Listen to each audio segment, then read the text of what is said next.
author, speaker, mother, and radio host. It's Jennifer Fulwiler.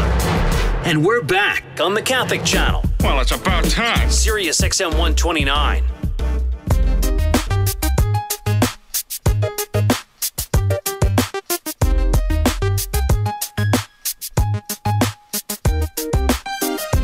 Jen Fulwiler, so delighted to have you with me here this afternoon. Come say hello at thejffshow.com. So much good stuff going on the show today.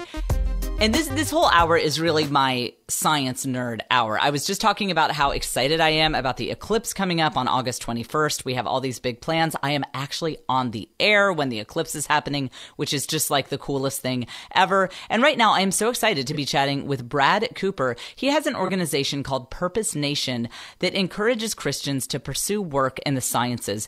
And this is so needed. I mean, scientists in the U.S. are less than half as likely to identify themselves as religious than the general population. And I'm sure you've seen this. I mean, not to stereotype, but I know a lot of people who work in engineering, medical science, physics, that kind of thing. And they will say that it's maybe not as bad as the stereotypes would indicate, but yeah, there is kind of a culture of atheism in these fields. And this is crazy. We absolutely need to change that. As I was quoting Brother Guy Consolmagno, the Vatican astronomer, who always talks about how faith and science naturally go hand in hand. And he believes that for himself, having faith has made him a better scientist. So I'm very excited to chat about this. Brad Cooper, welcome to the Jennifer Fulwiler Show. Jennifer, thank you so much for having me. It's a real pleasure. Really enjoy your show. Thankful for all your testimony and ministry and everything you're doing, and geeking out with you here about science. So love the beginning of the show here, and also looking forward to the eclipse. But like you, I'm going to miss it too. So I'm kind of bummed about that as well. I know. Well, yeah. So what's happening that you can't make it? Are you traveling or something? Well, it's just. Yeah, it's business. So, we're going to talk about purpose in a minute, but it's a high-tech exec, and we got a family, and there's a lot of things going on. So would love to make it. We'll try to view it, the partial, at least from here. We're in Southern California, so we'll see a little bit of it, but not the full experience. Yeah. And Brad, what I was talking at the beginning of the show about this great chat or a talk that I heard by Brother Guy Consolmagno, he's a Jesuit brother in the Vatican astronomer. And man, I need to get a copy of that talk. If I can, I will send it to you, because it just blew my mind, where he made this incredible case that said, being a great scientist just naturally glorifies God. I mean, you don't have to sort of jam in like, I'm going to work the name of Jesus into every single sentence. I mean, you naturally glorify God and his creation by being a good scientist. And then he would say that being a man of faith has actually made him a better scientist. He's more humble, for example. Just, being, as Christians, we're called to be humble. And all of our best scientific discoveries in history came from an attitude of humility, a feeling of smallness in the grand scheme of things. And I mean, you obviously founded Purpose Nation. I mean, you must kind of see this connection that being a person of faith actually puts you in a position to be an amazing scientist.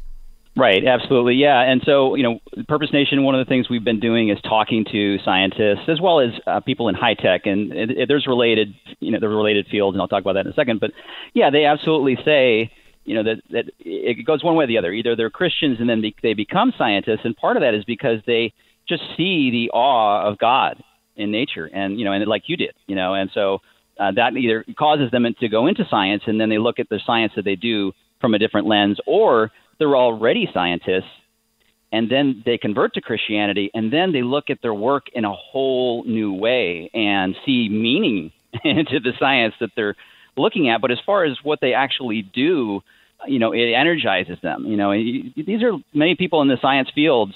People don't necessarily always understand this, but they may spend 20 years of their career or more, 30 years, sort of going after one scientific question. And unless there's something really meaningful that comes out of the end of something like that, then it's tough work. But yes, exactly like you said, it encourages them, gives meaning to the work that they're doing. Yeah. And Brad, I'm so glad that you founded Purpose Nation. People can look it up at purposenation.org. And you have a podcast as well. People can search for that on iTunes. Because I've often thought, Brad, I mentioned earlier, my dad is an engineer. I mean, I just grew up around astronomers, engineers, physicists, those kind of people. We always really admired that kind of thing. And that was just sort of the culture that I grew up in. And I've often thought I have a couple of children that I think just have a natural mind for the sciences. I think they would be great physicists or astronomers or, doctors working in the medical field somehow. And I have to admit, Brad, I would be a little nervous about sending my child off to, especially like a really good program, let's say for physics. And maybe this is a stereotype, but in the back of my mind, I'd be thinking, I know that they're going to be surrounded by a bunch of atheists, and I think of my kids as having a strong faith, but maybe that's part of the reason that some parents are not encouraging their kids to go into those fields. I mean, I wouldn't take it so far as to tell them not to study in that program, but there would be a part of me that thinks, gosh, this is frustrating that, they're heading off to atheist land if they're going into the, biomedical engineering degree at some top school. Right. Yeah. And that's a question I've asked some of the scientists I've spoken to. So Jonathan Fang, who's a physicist right here in Irvine, he talked about that a little bit. He actually has many physicists and other people he worked with who are Christians. So they're actually, and he finds there in physics, there's a lot of support. Actually, in some other fields that I think you and I also went into, which is computer science. Yeah. And high tech. I'm actually finding that there are fewer, at least Christians that are out in front and kind of out there with their faith. That actually in Silicon Valley, in the Bay Area, which, we're willing to send our kids to go do, be programmers all day long and go work for Apple, or Google, where the rate of atheism could be even higher. We just don't have a lot of data on it.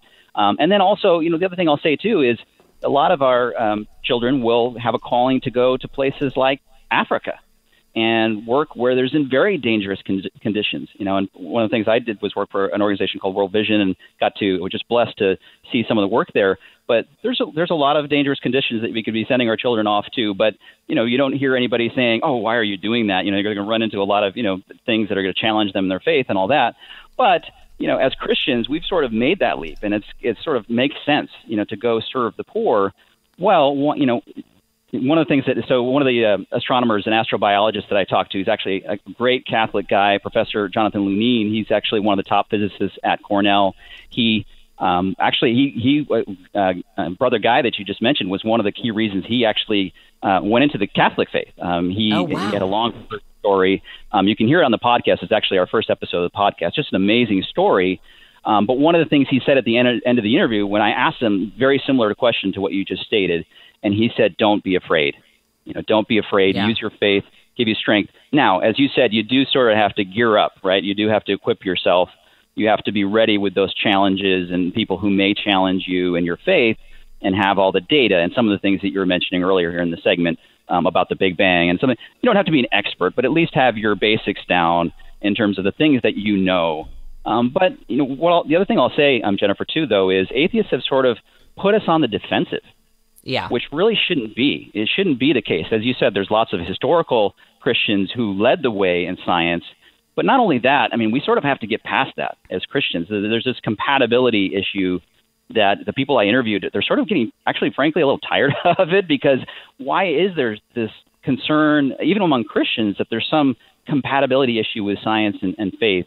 And there really isn't. As you talked about, there's a lot of scientific evidence. But then as far as our calling goes, so God, calls us, the two big commandments are to love God, with all your heart and your soul and your mind, and then also to love each other.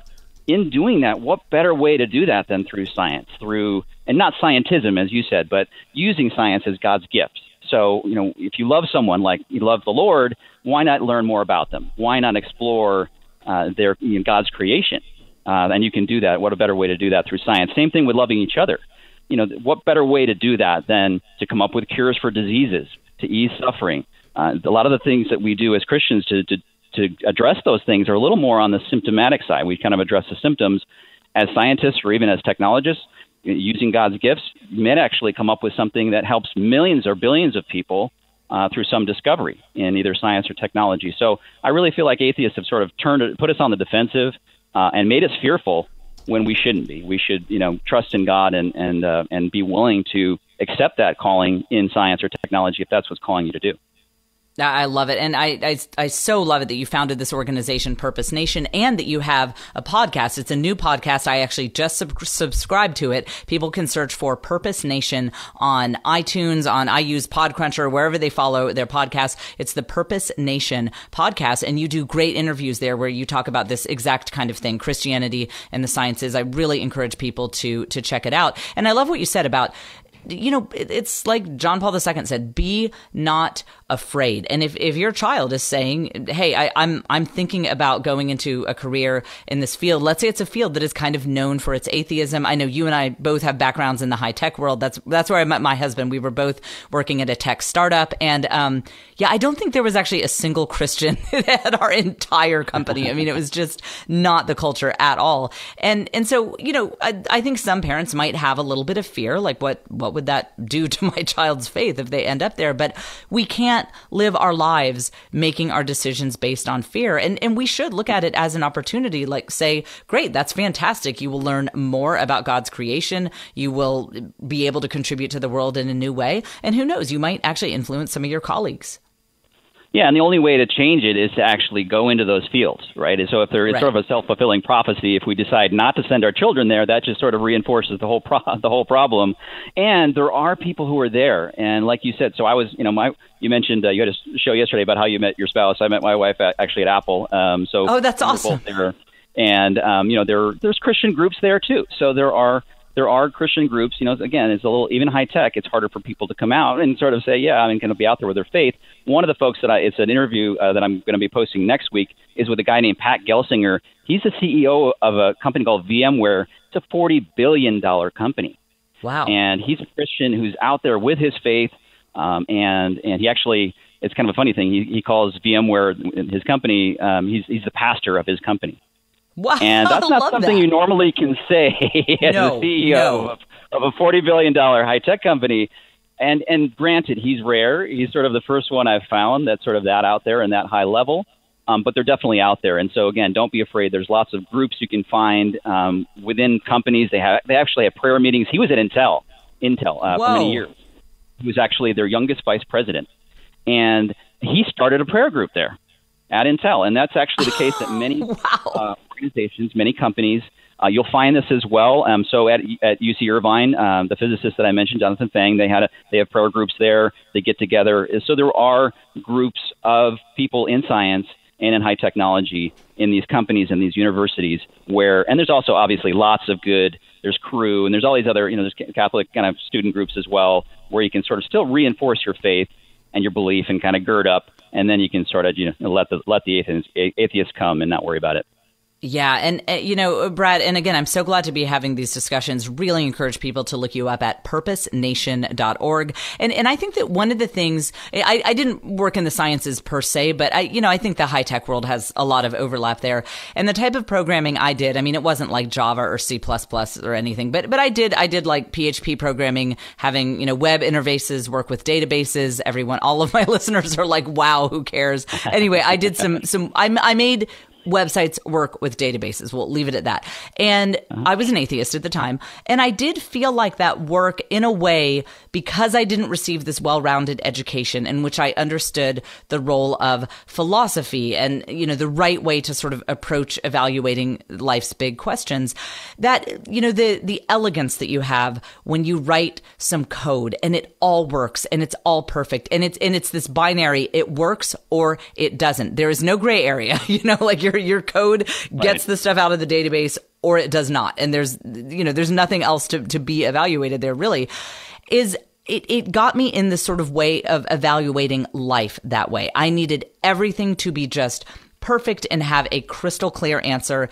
And I think that kind of fueled my atheistic beliefs. But now I can use my love of programming to sort of see God's design in the world and to take it to a broader picture. But I think a lot of our young people, because they don't have the kind of education to be able to understand the way they should evaluate the world, they end up with this very narrow view where they kind of evaluate their whole life experience like you would evaluate whether your code works. Have you seen that, Brad? Right. Well, and if you look at the background in a lot of the folks I've talked to, math is definitely a big component. They love math. And you can, as you said, if you don't have that sort of faith background, you could use and try to apply math to everything. You absolutely could. But they've obviously, gone beyond that and seen the beauty. And you can see beauty in math. There's lots of people who do that too, and their formulas, and scientists, physicists in particular. But I think it's more of a search for the truth. Yeah. And I think, based on what I've heard of your story, that was a big part of it. And so you can search for the truth in, as you said, in love, and there's other things that are not scientific that sort of bring you closer to God and search for the truth. But math and science and even technology, there's things that you can, as you said, in coding even, where it can bring you to the truth. Now, you either can choose to sort of take it to the extreme where only math and logical thinking can give you insights in the truth, or you sort of have that other perspective. But that was a fairly common theme. And the other thing I'll say, Jennifer, too, is, a lot of people may be saying, whoa, this is not something either I want to do, or like you were saying, a little bit of fear there. It's not just, thinking about, even yourself, but also in others. So one of the things that was a common theme in the interviews that I did is that there were people who were inserted at various points in these people's lives where it could have gone in a totally different direction. And so Jonathan Lunine, Professor Lunine that I mentioned, he was off going to be a doctor. He kind of was going off in different directions. Same thing with a few of the other folks I talked to. Things like their, parents, even grandparents, mothers and grandmothers, believe it or not, were people that were influential in the lives of these scientists at various points in their lives. Reading science books to them, encouraging them. Jonathan Lunine's mother actually encouraged him to write to Carl Sagan. He read one of Carl Sagan's books, and it sort of just, got him excited about it. And she's like, oh, why don't you try to write to Carl Sagan? He's like, yeah, come on, Mom. He's like a famous scientist. He's at Cornell. He's got this TV show and stuff. Right. He's not going to write back to me. And he said, okay, fine, I'll write. He wrote a beautiful 2-page letter back to him, just encouraging him. And here's the exact steps that you take to become an astronomer. And that set him off on his path. So my point is that you don't have to want to be, or you feel like your God has wired you to be a scientist or to be somebody in technology, but to at least encourage the curiosity, the search for the truth, and read science books to them. Be open to them. Let them watch the science documentaries and kind of geek out on stuff if that's where they are being called by God, and just supporting them. And that's a big part of it. And what I see from these kind of top scientists and people in tech that they experienced in their lives. Yep. And that's something that we've been doing, Brad, with my son. Quite a few of my kids, I think, have a real aptitude for kind of math scientists, but he's my oldest. So since he's my oldest, we're kind of doing all the experiments on him. And right. My oldest is 12. So we're just now getting to that age where we can kind of have these discussions. And one of the things I've done is just had an honest conversation with him. He really wants to be a programmer. I think he will, maybe even computer engineering. He likes that kind of thing. And so I've just told him, I said, when you are, like, he's taking some online programming classes. And I said, look, you are probably going to be one of the few Christians when you're in these forums asking questions of teachers and other students. I mean, it probably won't come up, but you will probably hear passing comments that assume an atheistic worldview. And I want you to know, just don't be surprised. Don't be caught off guard by that. And if you have any questions, if people are bringing up good points, great. We love when people ask questions about our faith, and just, let me know if you have any questions in these conversations. And I think that's another thing we can do with kids who are interested in exploring these kind of fields, is to just equip them and say, just let me know. And if I don't know the answer, which I may very well not, I'm happy to get a book. I'll call that really smart priest I know. I'll call that pastor. We will get you answers, but don't just, encounter people in this world and these fields who say, oh, well, that makes no sense, and just take it at face value. Just come to me or to some other believer, and work out these questions. Because this is what I found, Brad, in my conversion.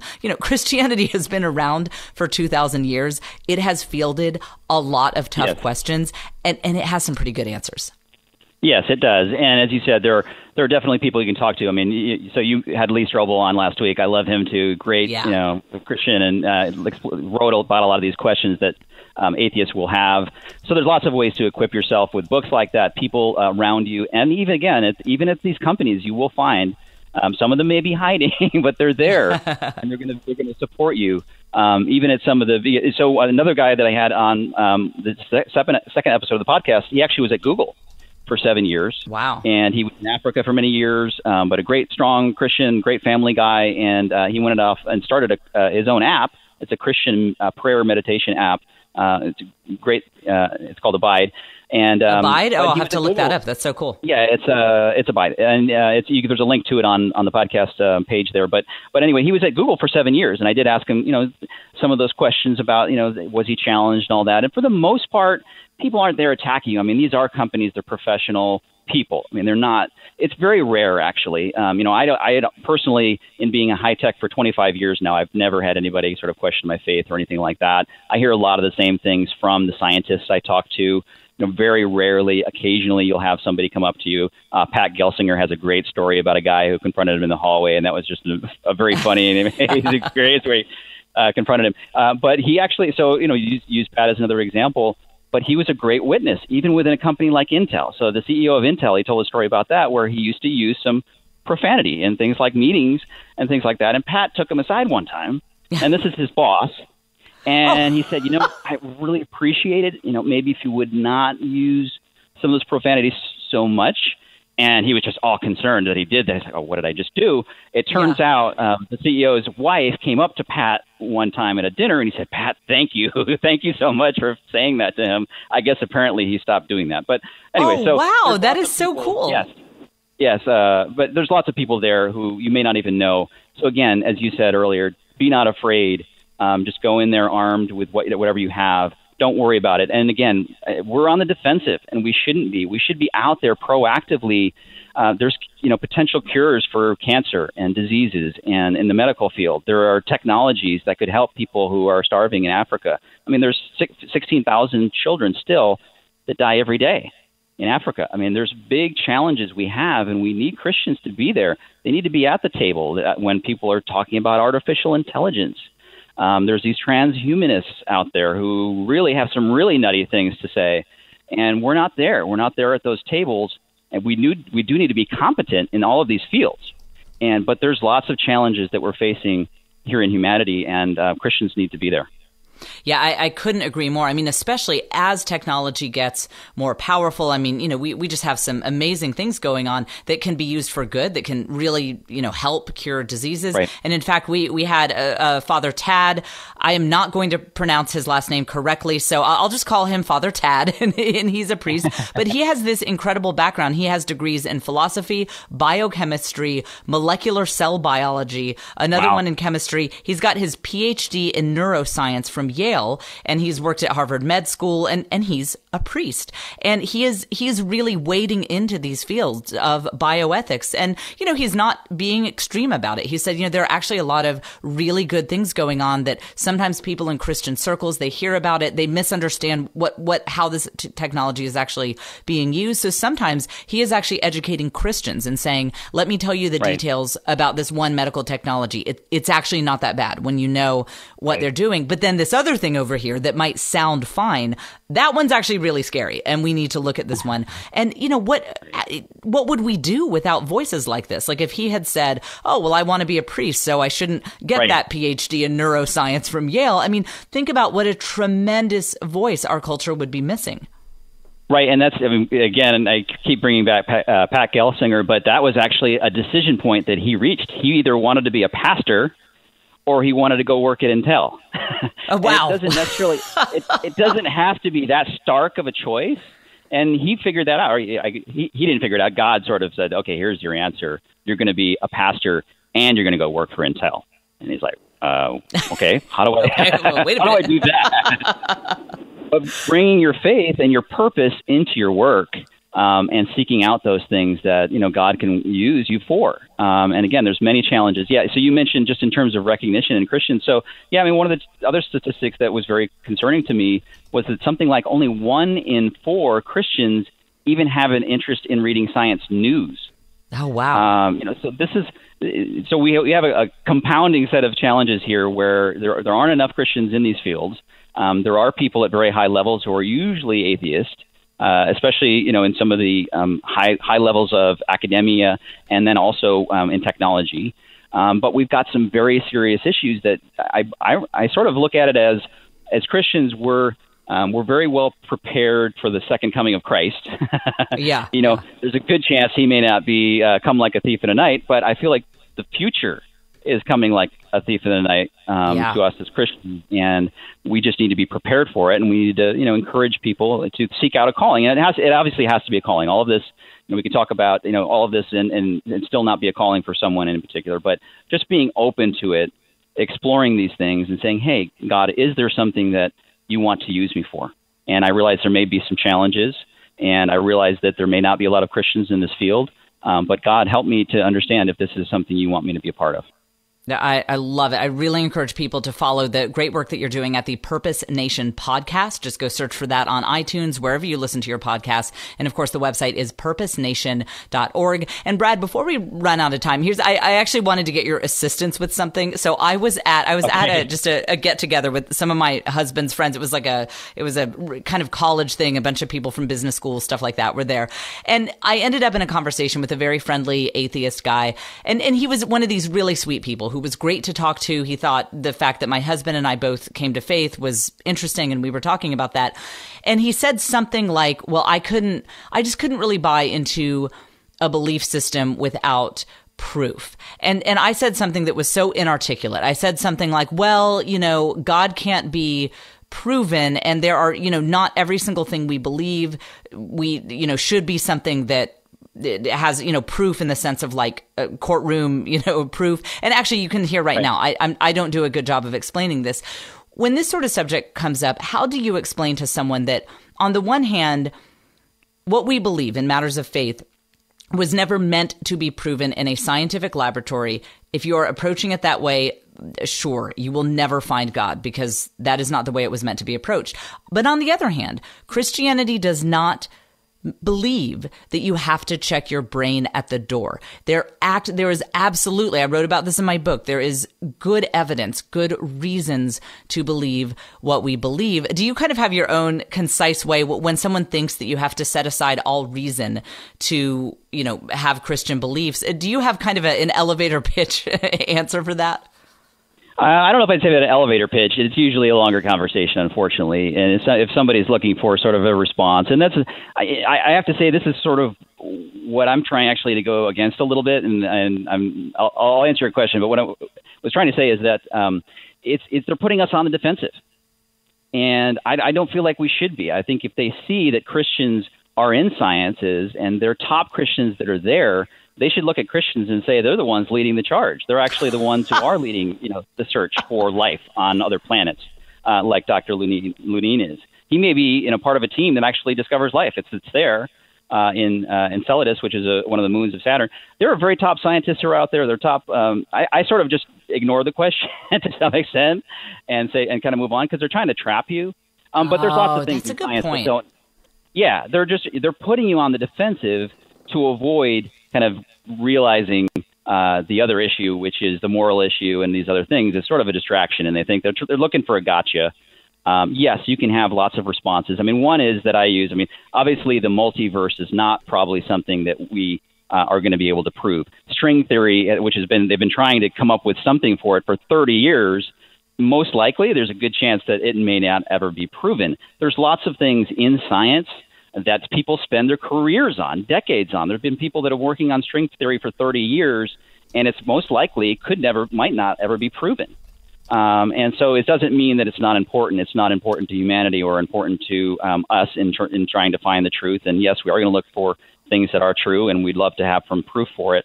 But there's lots of things that all of us have faith in, including the multiverse and including string theory, that don't have truth or don't have a proof for and may never.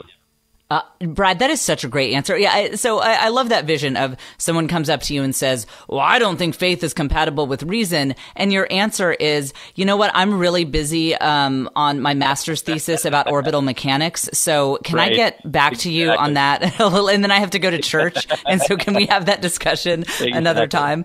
Well, Brad Cooper, we're about out of time, but this has been a blast. I have had so much fun chatting with you. I really, really encourage people to check out the work that you're doing at Purpose Nation. I think it is so important. Tell us again where people can find all the great stuff that you're doing.